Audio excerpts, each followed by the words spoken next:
Boa tarde a todos. Bom estar aqui. Vamos abrir então em Neemias capítulo 4. Temos estado, como igreja, está um bocado alto ou é só de mim? Como igreja, temos estado a estudar o livro de Neemias.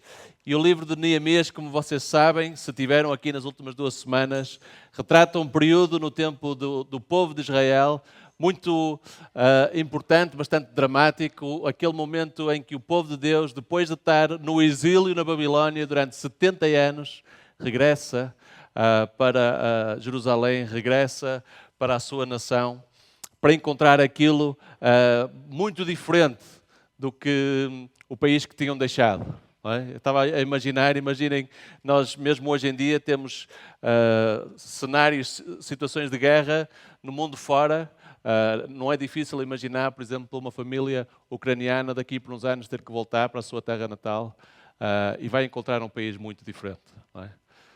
E então 70 anos não dá para imaginar como é que a diferença que isso faz. Para além de ter ali povos que fizeram daquilo também a sua nação e foram fazendo daquilo deles também, então tudo muito diferente, uma dinâmica muito diferente. E os livros de Esdras e Neemias são 2 livros que estão escritos em simultâneo. Ok? Até no original, eu acho que a maior parte dos estudiosos pensam que era um só livro originalmente e que agora temos como 2 na nossa Bíblia. Mas um retrata a reconstrução do templo, que é o livro de Esdras, do templo ali em Jerusalém, e Neemias, que é o que nós estamos a estudar, retrata a reconstrução da muralha à volta da cidade. E se pensarmos, estes 2 são as coisas mais importantes para aquele povo. Quando eles regressaram e viram que o templo e as muralhas estavam em ruínas, aquilo obviamente partiu o seu coração. Não é? Era uma vergonha também para eles como povo. E então vemos aqui relatado em Neemias este esforço de especificamente reconstruir as muralhas à volta da cidade de Jerusalém. E aquilo foi um tempo difícil. Não só havia toda esta dinâmica política, mas havia uma fome, havia pobreza. O povo de Deus estava a passar por momentos difíceis. Mas por um lado, nós lemos esta história e pensamos, e conseguimos compreender as dinâmicas, conseguimos entender, não é, aquele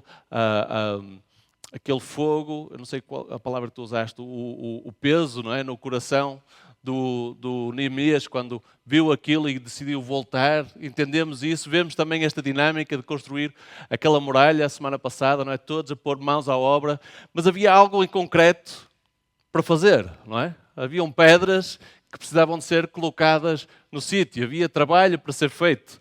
Eu estava a pensar como é que nós podemos tentar trazer uma dinâmica prática para os nossos dias. O que é que seria para nós, hoje em dia, reconstruir muralhas? O que é que nós somos chamados para construir? Ok? Se fosse um projeto de construção civil, não falta aqui talento na igreja, não é? Há muita gente que eu conheço, eu sei que trabalha nisso, não é? O Rigo, o João, o Moisés, o Luciano, tantos que trabalham nesta área. E era fácil, ok, é isto que é preciso ser feito, é preciso construir aqui um muro aqui à volta da igreja. Vamos imaginar que a igreja é um templo, vamos construir um muro. Facilmente nós nos organizávamos e cada um encontrava algo para fazer, para ajudar, não é? É mais fácil. Mas o que é que nós temos nos dias de hoje? Nós vivemos vidas confortáveis, temos estabilidade política, mais ou menos, não é? Pelo menos comparado com o tempo de Neemias, temos estabilidade política, temos comida na mesa, temos liberdade de expressão, liberdade de religião. Vivemos num tempo bom, num tempo abençoado até, a nível de história. Há poucos tempos na história como aquele que nós estamos a viver, de conforto, de estabilidade, de paz. Então, para nós hoje, quais são as batalhas que temos para travar? Quais são os muros que temos para construir?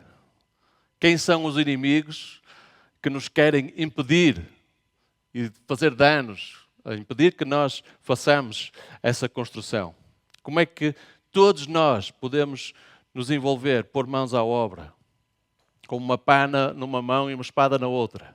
Como é que nós podemos ter algo prático, não é? Que eu acho que é o que todos nós ansiamos, certo? Agora, eu não sei se vocês já leram o livro todo de Neemias, aconselho-vos a fazer isso. É um livro espetacular de se ler, mas tanto o livro de Neemias como o livro de Esdras, se lerem os dois em conjunto, por um lado, retratam esta grande obra de reconstrução do templo e da muralha, mas ambos os livros acabam de uma forma inesperada.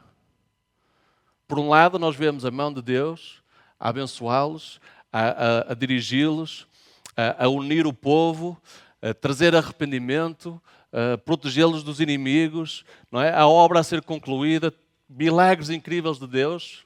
Deus claramente com eles, com estes homens, com estes líderes incríveis. Mas depois, no final, o último capítulo, dá-nos um final inesperado, não é? E não temos tempo para ler tudo, mas o capítulo 12 do livro de Neemias, temos a inauguração, a celebração daquela muralha, uma grande festa, o povo todo a celebrar aquilo que tinha sido feito e a mão de Deus sobre eles. Mas depois o capítulo 13, que é o último capítulo do livro, é tipo um anticlímax, não é? Um twist. Porque o que nós lemos, o que nós vemos se lermos esse capítulo, é que, por exemplo, o grande inimigo de Neemias, o Tobias, lembram-se da semana passada, e ele continua lá, bem presente, influente. Aliás, conseguiu que um dos sacerdotes, que era familiar dele, lhe arranjasse um grande quarto, um grande espaço, dentro do espaço do templo. Enquanto Neemias foi visitar o rei, este sacerdote criou este espaço para honrar o Tobias ali dentro da cidade de Jerusalém, dentro do templo. Escusado será dizer que Neemias, quando voltou, não ficou muito contente, não é? Ficou irritado com aquilo. Como é que é possível? O povo de Deus deixou de cuidar dos seus sacerdotes, dos levitas, e mais, aproveitou aquelas muralhas, estavam todas bonitas, construídas. O que é que eles decidiram fazer? Já sei. Montaram umas barraquinhas e vamos abrir aqui um negócio, vamos começar a vender, fazer uma feirinha ao sábado, o dia do Senhor. E mais, aquele povo continuou a casar-se com os outros povos e a educar os seus filhos com aquelas tradições pagãs daqueles tempos. Ou seja, nada mudou. Se não acreditam em mim, leiam o último capítulo. Neemias fica tão furioso quando regressa a Jerusalém, que ele diz no versículo 25, capítulo 13, ele vai ter com aquelas pessoas que estavam a viver desta maneira e ele diz: eu os repreendi e invoquei maldições sobre eles, bati em alguns deles e arranquei os seus cabelos. Imaginem a fúria do homem, não é? A frustração. Não é o final esperado. Depois de toda aquela obra, a mão de Deus de forma tão incrível com aquele homem, com aquele povo, como nós temos ouvido durante as últimas semanas. As muralhas do templo foram reconstruídas, mas conclusão, o verdadeiro problema daquele povo não tinha sido resolvido. Entendem isso? Era um problema de coração, como nós sabemos. Um problema de pecado. Um problema de fundo. E isso não tinha mudado. Esse era o verdadeiro trabalho que tinha que ser feito e que viria a ser feito por Jesus na cruz. Só que aqui vem o maior twist. É que Jesus na cruz faz algo ainda mais inesperado. Porque o reino de Deus é um reino ao contrário. Sabemos disso, não sabemos? E temos que ler a Bíblia com esses olhos sempre. Esperar o inesperado. E o reino de Deus é um reino onde não existem sequer muralhas. O reino de Deus é um reino onde não existem muralhas.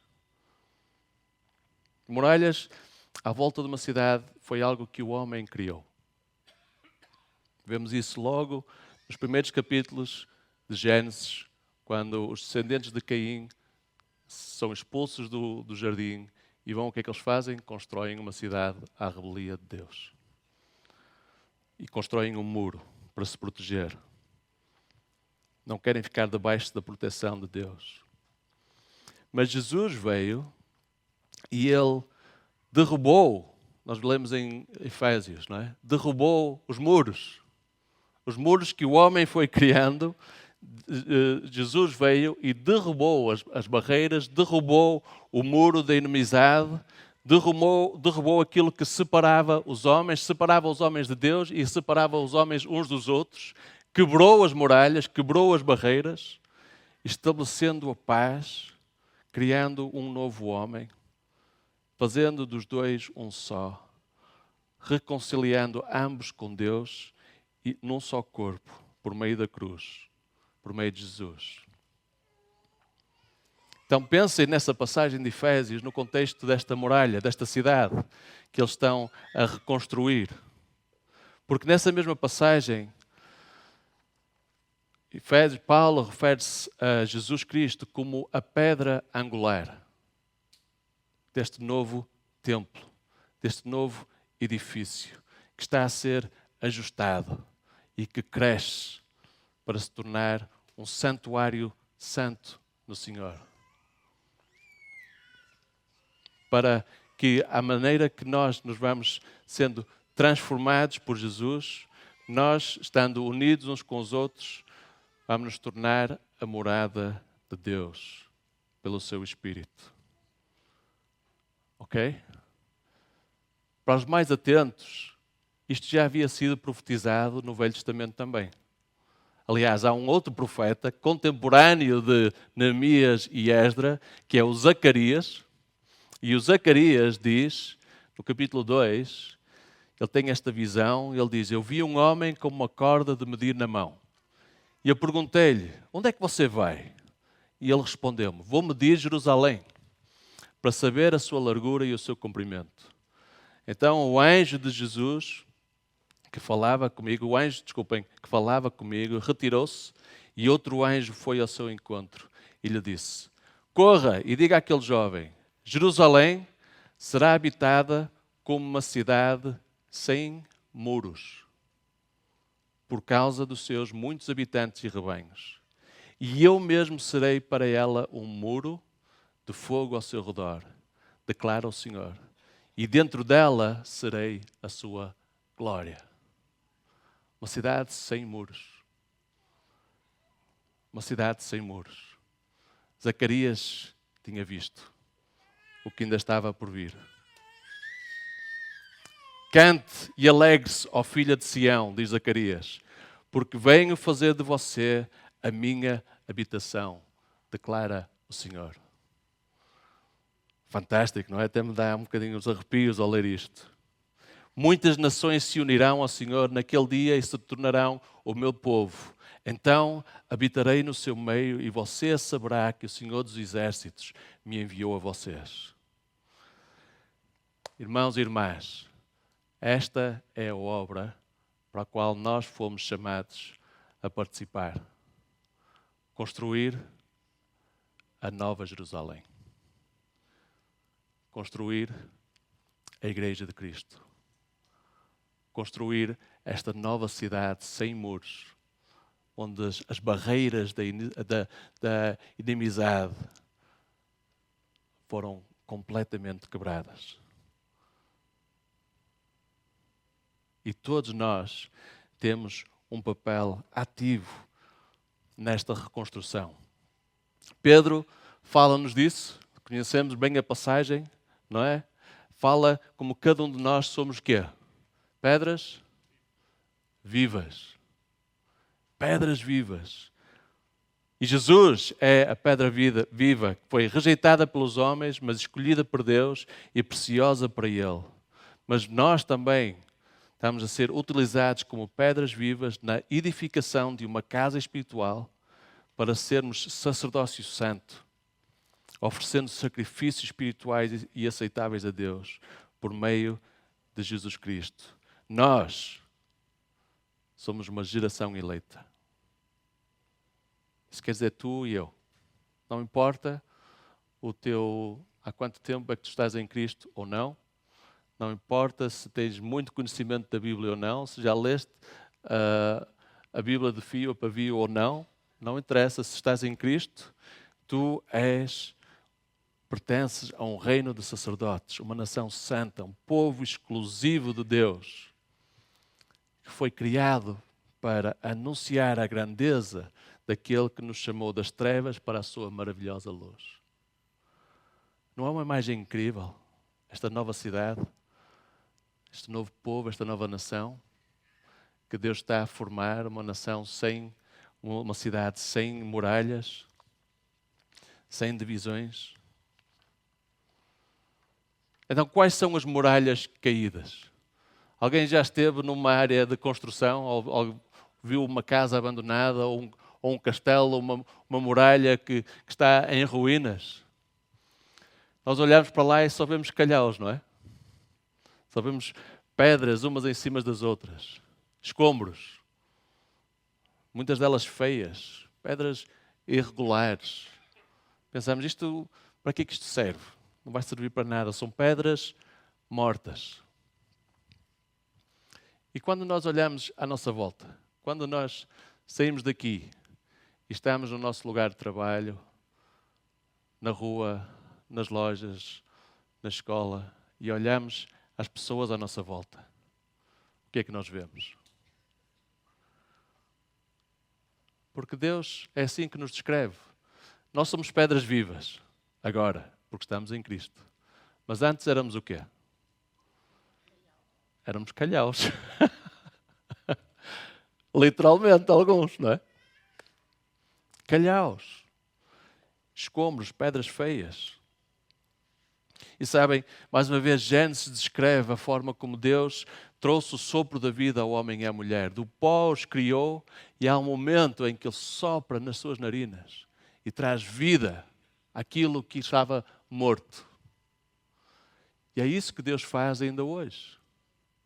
Ele sopra nas nossas narinas. Ele, pelo seu Espírito, nós que estávamos nas trevas, agora estamos vivos e na sua luz.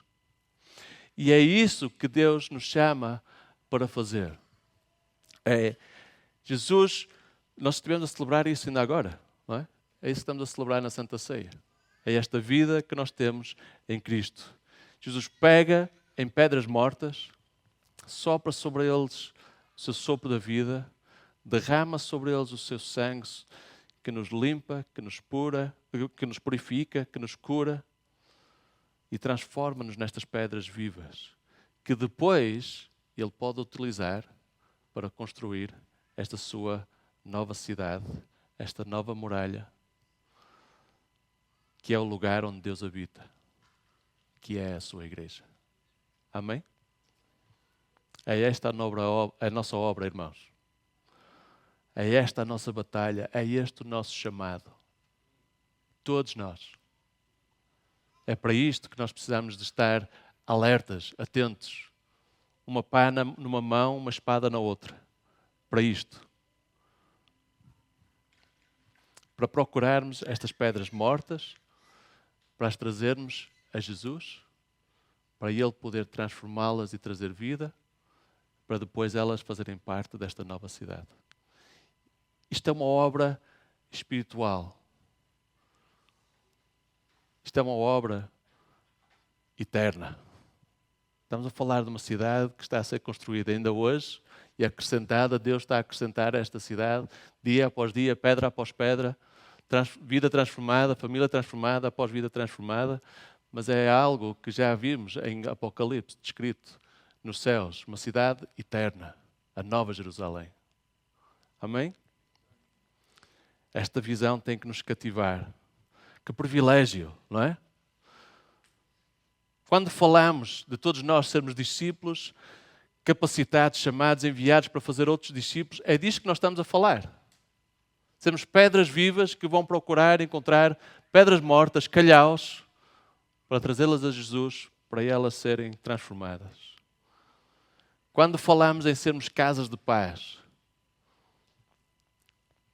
e vermos essas casas de paz a multiplicarem-se por todo o Vale de Sousa, norte de Portugal, é disto que estamos a falar.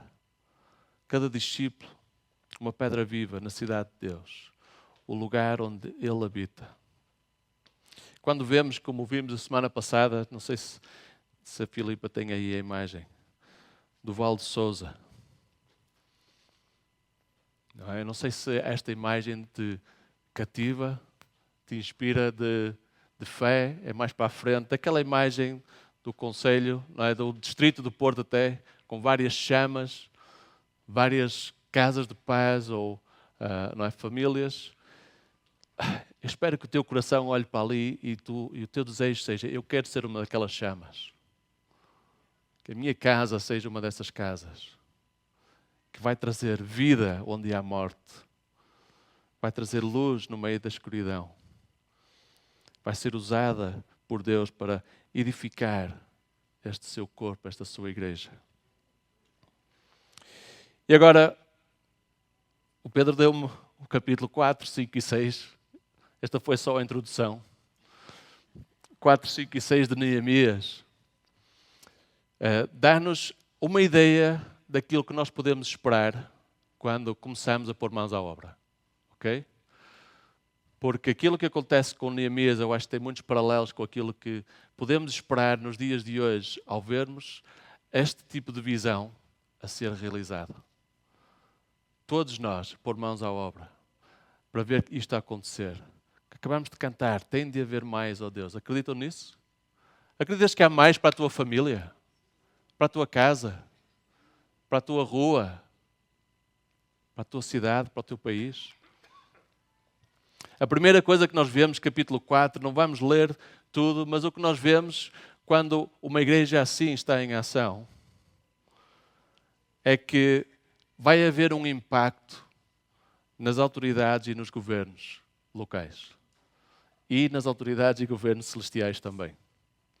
Podemos esperar isso, ok? Neemias não vai à procura disso, não faz como que de propósito, ele não vai lá para desafiar os governadores locais, mas o que acontece é que, inevitavelmente, vemos que o Tobias, lá está, o Tobias, o Sanbalat, eles ficam muito irritados. Capítulo 2, versículo 10 diz: muito irritados quando souberam que alguém havia vindo promover o bem dos israelitas. E sabe uma coisa? Quando pedras mortas se transformam em pedras vivas, em larga escala, isso vai mexer com muita coisa e com muitos interesses. Isso vai ser mau para muitos negócios. Vai deixar, não é, pessoas ou negócios ou governantes ou políticos ou o que for, as autoridades locais, vão deixar de ter pedras para construir os seus próprios castelos, satisfazer os seus próprios interesses, pois essas pessoas ou essas pedras agora vão estar a ser usadas por um novo mestre, por um novo construtor. É isso que nós vemos no livro de Atos, não é? Quando vemos a igreja a crescer de forma exponencial. O que é que acontece quando Paulo chega a Efésios, por exemplo? Ou Éfeso, desculpem. Planta a igreja, Atos capítulo 19. A transformação é tal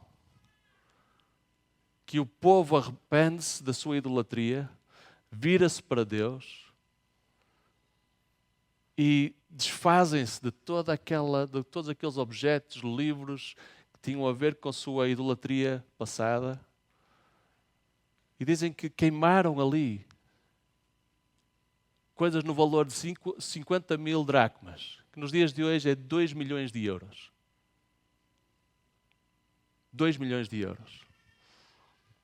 E é lógico que as autoridades locais não ficaram satisfeitas com aquilo. Foi mau para o negócio. Okay? Aquilo que acontece aqui com Neemias, acontece com Paulo em Éfeso. Acontece em Filipe também. Acontece em várias cidades. É expectável que aconteça. E não é difícil, é lógico que aconteça. Porque quando as pessoas se viram da sua idolatria para o Deus vivo, isso tem um impacto em toda a sua vida. Isso tem impacto na sua carteira. isso tem impacto nas suas prioridades, no seu projeto de vida, no seu plano de vida. E isso, inevitavelmente, não é que as pessoas tenham essa intenção ao fazer isso, mas inevitavelmente, quando isso acontece, vez após vez, após vez, após vez, as autoridades locais começam a ficar irritadas. Apesar de verem o bem que está a acontecer. Alguém quer fazer bem, mas isto está a mexer com o meu bolso. Não gosto disso.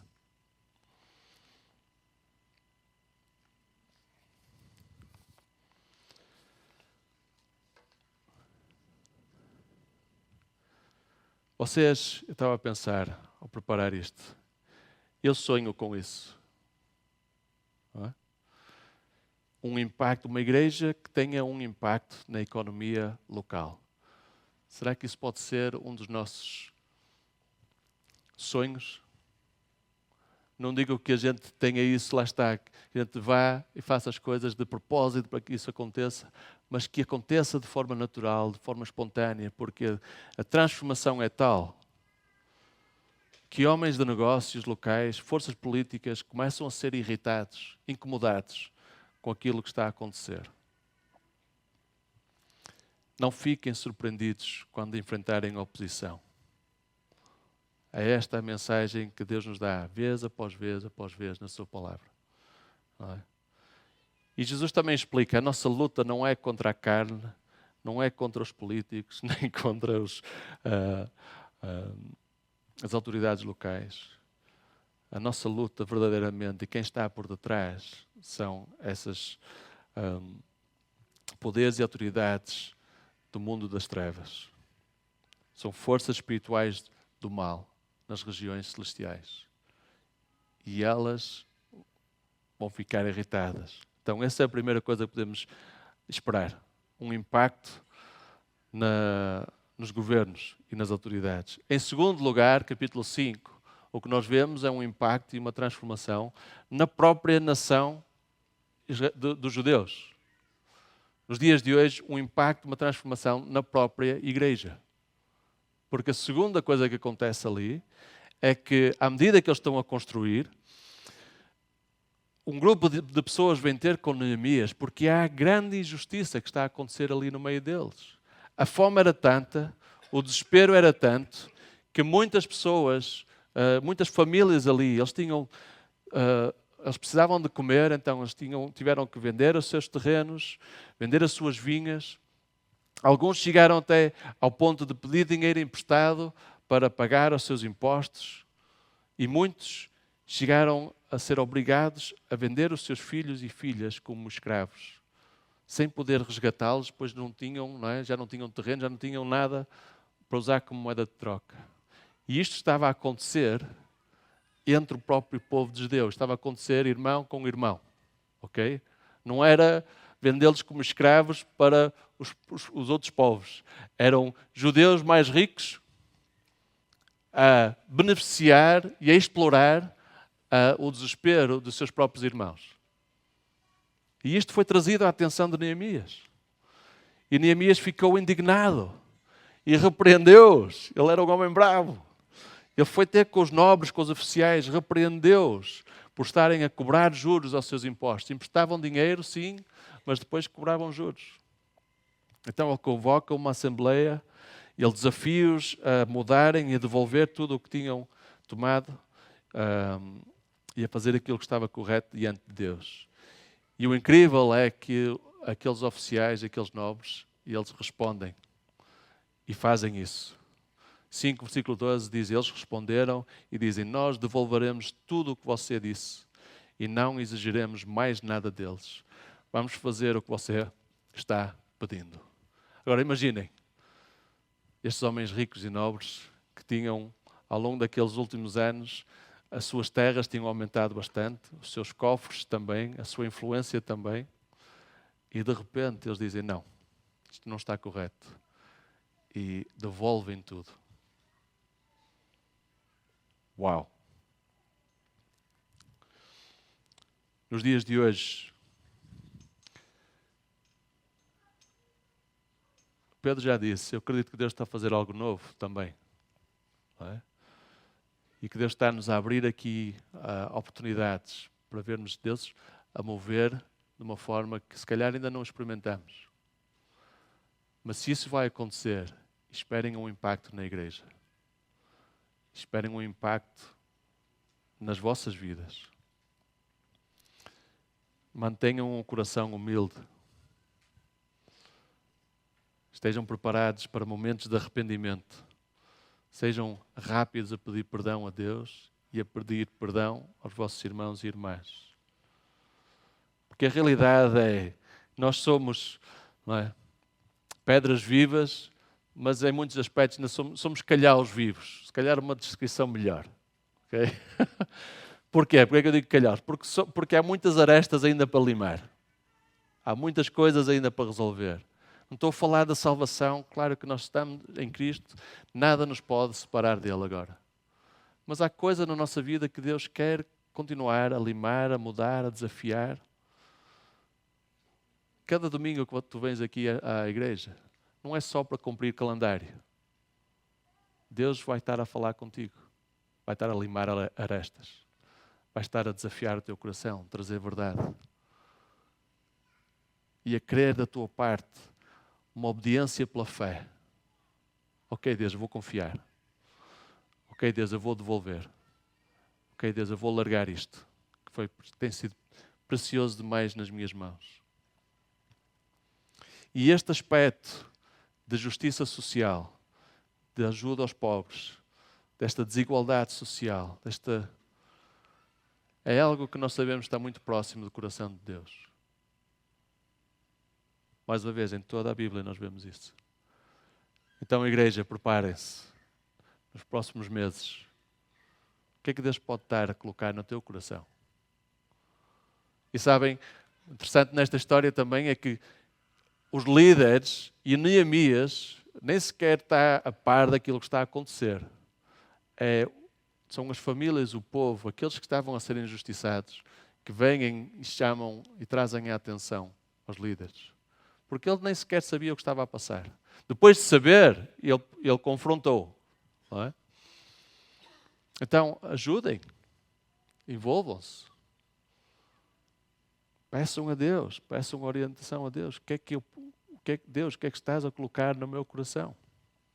O que é que eu posso fazer? O que é que a igreja precisa de fazer? Como é que a igreja precisa de mudar? Para quebrar qualquer barreira que ainda possa existir. Uma igreja sem muros, sem desigualdades. A igreja, eu tenho a certeza, se virmos isto a acontecer, daqui por 10 anos vamos olhar para trás e esta igreja vai ter um aspecto muito diferente daquilo que tem hoje. Acreditam nisso? É esta transformação.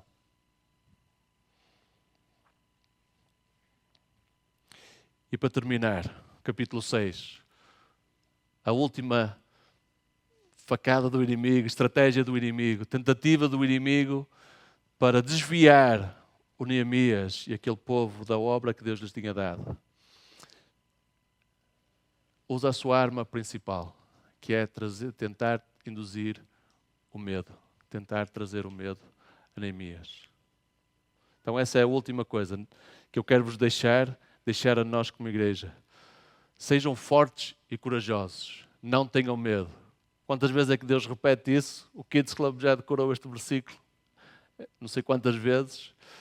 É mais uma vez um versículo que é repetido vez após vez. Porquê? Porque o medo é uma das armas principais do inimigo. Essa dúvida. E Neemias 6, mais uma vez, aqueles inimigos, o Tobias, o Sambalat, eles tentam distraí-lo, tentam chamá-lo e depois até enviam uma carta a acusá-lo de querer se tornar um rei, de querer montar ali uma cidade e um reino para depois desafiar o rei da Babilónia. São acusações graves que valeriam a pena de morte ao Neemias. E eles estão a fazer isto para tentar intimidá-lo, trazer medo. Mais do que isso, depois contratam um profeta. Leiam a história, capítulo 6. Um profeta que vem de mansinho tentar trazer-lhe, não é, ao ouvido: olha, Neemias, é melhor tu vires para o templo e vamos-te fechar aqui dentro para tu estares seguro, porque eles querem te matar. Eu vi, Deus disse-me. tudo manobras do inimigo. E Neemias manteve-se fiel. Ele diz, versículo 6, todos eles querem intimidar-nos, encher-nos de medo, pensando, eles serão enfraquecidos e não concluirão a obra. Eu, porém, orei, fortaleça agora as minhas mãos. Agora, na minha experiência, esta é, como eu disse, a forma que o inimigo usa para nos fazer tropeçar. Quantas vezes eu e a Lucy já decidimos tomar um passo de fé, algo radical, obedecer a Deus, e depois logo a seguir, o que é que eu fui fazer? Será que... Não é? E depois, e o que é que vai acontecer? Então, se estivermos a falar de coisas financeiras, não é? Será que isto é sábio? E depois? E agora? Não pensei muito bem nisto. Não é? O medo é o inimigo a querer roubar, a querer distrair, a querer, como diz aqui Neemias, a querer nos fazer largar a obra, baixar os braços, desviar do plano de Deus. Amigos, irmãos e irmãs, não deixem que o inimigo vos roube, vos coloque medo, dúvidas, ansiedade para vos tirar a paz. Se Deus colocou algo no teu coração, se Deus te está a dar este fardo, este fogo, este desejo de ser uma destas casas de paz, de fazer uma diferença, eu creio que Deus vai estar a colocar isso no coração de alguns de vocês. Não deixes que o medo de ser capaz de ter as palavras certas, não é? De ter o dinheiro, como às vezes já aconteceu em casa, não é? E tanta gente, tantos convívios, vamos ter tanta gente cá em casa, como é que vamos? Deus provê sempre. E os nossos filhos, como é que vai ser? Deus provê sempre.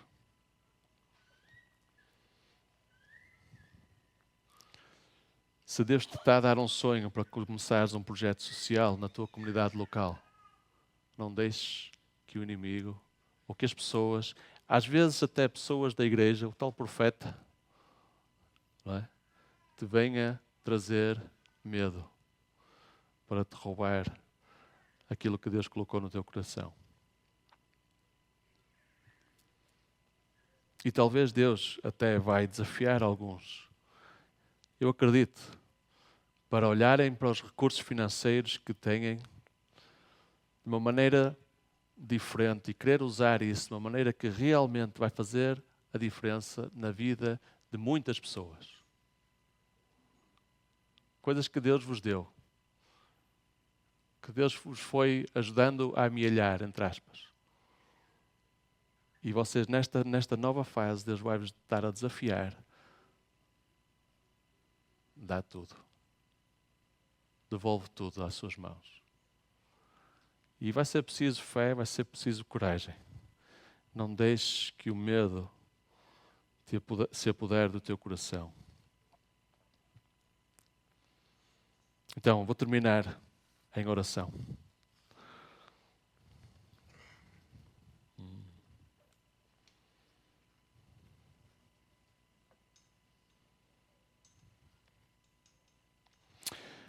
Obrigado, Senhor, por este privilégio tão grande que é pertencermos ao Teu povo, a esta nova nação, a esta nova humanidade. Senhor, temos esta barreira que nos separava de Ti, que foi quebrada. E agora podemos entrar e desfrutar da Tua presença, saber que Tu estás em nós, que nós estamos em Ti. Saber que Tu vens com o Teu Filho e fazes morada no coração de cada um de nós. Que privilégio incrível. Obrigado, Senhor, pelos relacionamentos que temos mesmo dentro desta sala. Os irmãos e irmãs que me deste, Senhor, esta família alargada. Obrigado, Senhor, que não estamos sozinhos, nesta obra, na construção desta nova cidade. Obrigado, Senhor, pela tua ajuda e o companheirismo que nós temos aqui uns com os outros, diferentes dons a trabalhar, todos com o mesmo objetivo, Senhor. Mas Deus, vem derramar da tua fé, vem, Senhor, incendiar os nossos corações, vem com o teu Espírito Santo mover-te de uma forma nova. Senhor, vem despertar em nós sonhos daquilo que é o chamado específico para cada família aqui, para cada pessoa aqui. Aqueles sonhos que colocaste no nosso coração para começar algo na nossa casa, na nossa rua, na nossa cidade. Senhor, dá-nos os recursos necessários, as ideias necessárias. Ajuda-nos, Senhor. E eu oro, protege-nos contra as ciladas do inimigo. Protege-nos contra o medo que vem e que sufoca. Protege-nos contra essa ansiedade. Protege-nos contra a nossa própria carne.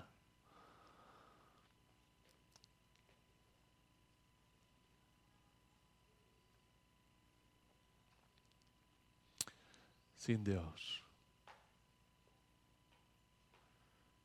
Que o teu nome seja glorificado entre as nações, através da tua igreja. Para a tua honra e glória pedimos. Amém. Amém.